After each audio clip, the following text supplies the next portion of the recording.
अस्सलाम वालेकुम, कैसे हैं आप सब।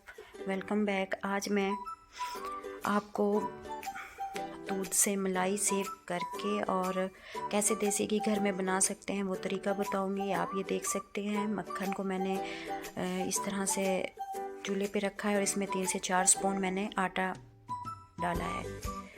इसको मैं मिक्स करूंगी और कम और बेश पौना 1 घंटा यानी कि 45 मिनट्स तक मैं इसको पकाऊंगी। जब हम इसको पकाएंगे उससे बाद इसकी कुछ इस तरह से शेप हो जाएगी, इस तरह का कलर आ जाएगा। आहिस्ता आहिस्ता ये अपना कलर चेंज करना स्टार्ट कर देगा। ये देख सकते हैं आप, ये देखिए अब ये घी बनना स्टार्ट हो गया है।